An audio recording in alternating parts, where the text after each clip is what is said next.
Dia 15. Formado para fazer parte da família de Deus.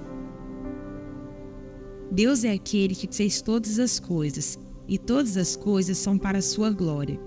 Ele quis que muitos filhos partilhassem de sua glória. Hebreus 2, 10a. Vejam como é grande o amor que o Pai nos concedeu, sermos chamados filhos de Deus, o que de fato somos. 1 João 3:1. Você foi formado para ser parte da família de Deus. Deus quer uma família e criou você para ser parte dela. Este é o segundo propósito de Deus para a sua vida, o qual planejou antes que você nascesse. Toda a Bíblia é a história de Deus formando uma família que irá amá-lo, honrá-lo e reinar com ele para sempre. Ela diz: seu plano imutável sempre foi nos adotar para sua própria família, trazendo-nos a si mesmo por meio de Jesus Cristo. Isso lhe trouxe grande prazer. Deus é amor, por isso dá um imenso valor aos relacionamentos. Sua própria natureza é definida em relação aos relacionamentos. Ele identifica a si mesmo em termos familiares: Pai, Filho, Espírito Santo.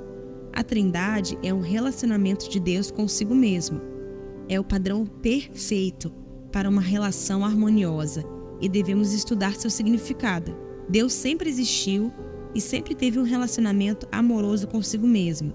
Logo, ele nunca esteve só. Ele não precisava de uma família, mas desejou uma. Então, arquitetou um plano para nos criar, trazer-nos para sua família e dividir conosco tudo o que possui. Isso dá a Deus um grande prazer. A Bíblia diz: foi para ele um dia feliz quando nos deu nossa vida nova, por meio da verdade de sua palavra. E nós nos tornamos, por assim dizer, os primeiros filhos de sua nova família. Quando colocamos nossa fé em Cristo, Deus se torna nosso Pai. Nós nos tornamos seus filhos e os outros crentes se tornam nossos irmãos e irmãs. E a igreja se torna nossa família espiritual. A família de Deus inclui todos os crentes do passado, do presente e do futuro. Cada ser humano foi criado por Deus, mas nem todos são filhos de Deus. A única forma de entrar na família de Deus é nascendo novamente dentro dela. Você se torna parte da família humana no seu primeiro nascimento, mas se torna membro da família de Deus pelo segundo nascimento. Deus nos deu o privilégio de nascermos de novo, de modo que agora somos membros da família do próprio Deus. O convite para sermos parte da família de Deus é universal, mas há uma condição: a fé em Jesus. A Bíblia diz: todos vocês são filhos de Deus mediante a fé em Cristo Jesus. Sua família espiritual é ainda mais importante que sua família física, porque durará para sempre. Nossas famílias na terra são maravilhosas dádivas de Deus, mas são temporárias e frágeis, frequentemente rompidas pelo divórcio, a distância, a velhice e inevitavelmente a morte. No entanto, nossa família espiritual, o nosso relacionamento com os outros crentes, irá continuar pela eternidade afora.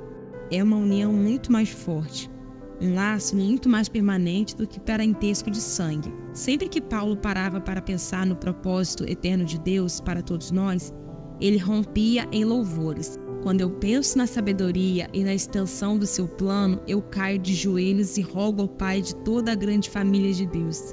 Alguns deles lá em cima no céu e outros aqui embaixo na terra. Os benefícios de fazer parte da família de Deus. No momento em que nasceu espiritualmente na família de Deus, você recebeu alguns presentes espantosos: o nome da família, a aparência da família, os privilégios da família, o acesso à intimidade da família e a herança da família. A Bíblia diz: por ser filho, Deus também o tornou herdeiro. O Novo Testamento dá grande ênfase à nossa valiosa herança. Ele nos diz: o meu Deus suprirá todas as necessidades de vocês, de acordo com as suas gloriosas riquezas em Cristo Jesus. Como filhos de Deus, temos uma parte da fortuna da família. Aqui na terra, recebemos as riquezas da sua graça, bondade, paciência, glória, sabedoria, poder e misericórdia. Mas na eternidade, nós vamos herdar ainda mais. Paulo disse: Eu quero que vocês percebam o quanto é rica e gloriosa a herança que Ele tem dado ao seu povo. O que exatamente abrange essa herança? Primeiro, seremos levados para estar com Deus para sempre. Segundo, seremos completamente transformados para sermos como Cristo. Terceiro, seremos livres de toda dor, sofrimento e morte. Quarto, seremos recompensados e reassumiremos posições de trabalho.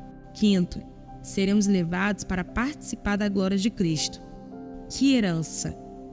Você é muito mais rico do que pensa. A Bíblia diz: Deus reservou uma herança inestimável para seus filhos.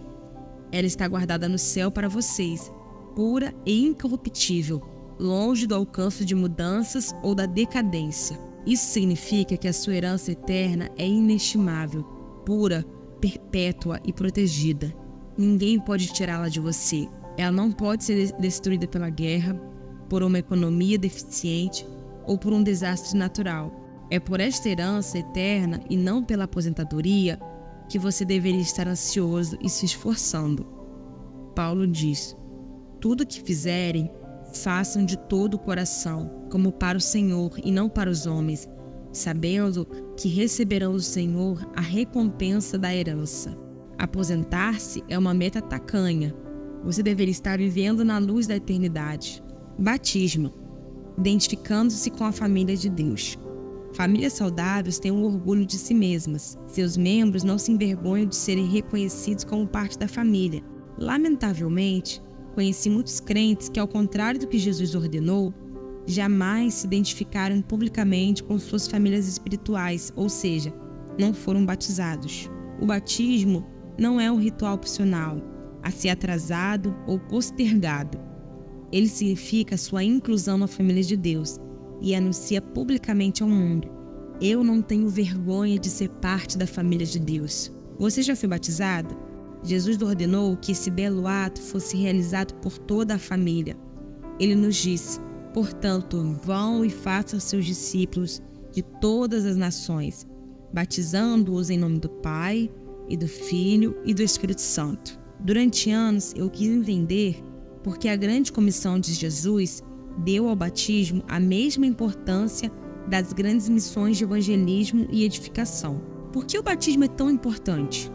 Então, percebi que é por simbolizar o segundo propósito de Deus para a nossa vida: a participação na família eterna de Deus. O batismo é carregado de significado. Ele declara sua fé, comunica a morte e ressurreição de Cristo, simboliza a morte para a antiga vida e anuncia sua nova vida em Cristo, além de também ser uma comemoração de sua inclusão na família de Deus. O batismo é a representação física de uma verdade espiritual. Ele representa o que aconteceu no instante em que Deus o trouxe para a sua família. Alguns de nós são judeus, alguns são gentios, alguns são escravos e alguns são livres, mas todos fomos batizados no corpo de Cristo por um Espírito e todos recebemos o mesmo Espírito. O batismo não torna um membro da família de Deus, somente a fé em Cristo faz isso.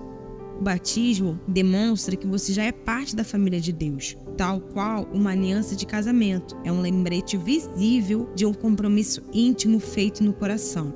É um ato de iniciação e não algo que você deva protelar até estar espiritualmente maduro. A única condição bíblica é crer. No Novo Testamento, as pessoas eram batizadas assim que criam. No Pentecoste, 3.000 pessoas foram batizadas no mesmo dia em que aceitaram a Cristo. Em outro lugar, um líder etíope foi batizado no mesmo instante em que se converteu, e Paulo e Silas batizaram um carcereiro filipense em sua família à meia-noite. Não há nenhum batismo atrasado no Novo Testamento. Se você ainda não foi batizado como expressão de sua fé em Cristo, seja o mais rápido possível, como Jesus ordenou. O maior privilégio da vida. A Bíblia diz: Jesus e as pessoas que ele santificou pertencem todos à mesma família. Por isso, ele não se envergonha de chamá-los irmãos e irmãs. Deixe essa verdade maravilhosa penetrar em você. Você é parte da família de Deus e por Jesus tê-lo feito santo, Deus tem orgulho de você. As palavras de Jesus são inequívocas. E Jesus, estendendo a mão para os discípulos, disse: Aqui estão minha mãe e meus irmãos, pois quem faz a vontade de meu Pai que está nos céus, este é meu irmão, minha irmã e minha mãe. Ser incluído na família de Deus é a maior honra e o maior privilégio que se pode receber. Não há nada que se compare. Sempre que você se sentir insignificante, desprezado ou inseguro, lembre-se daquele a quem você pertence. 15º dia. Pensando sobre o meu propósito. Um tema para reflexão. Fui moldado para pertencer à família de Deus. Um versículo para memorizar. Seu plano imutável sempre foi o de nos adotar para sua própria família, trazendo-nos a si mesmo por meio de Jesus Cristo. Efésios 1:15a. Uma pergunta para meditar. Como começar a tratar os outros crentes como membros de minha família?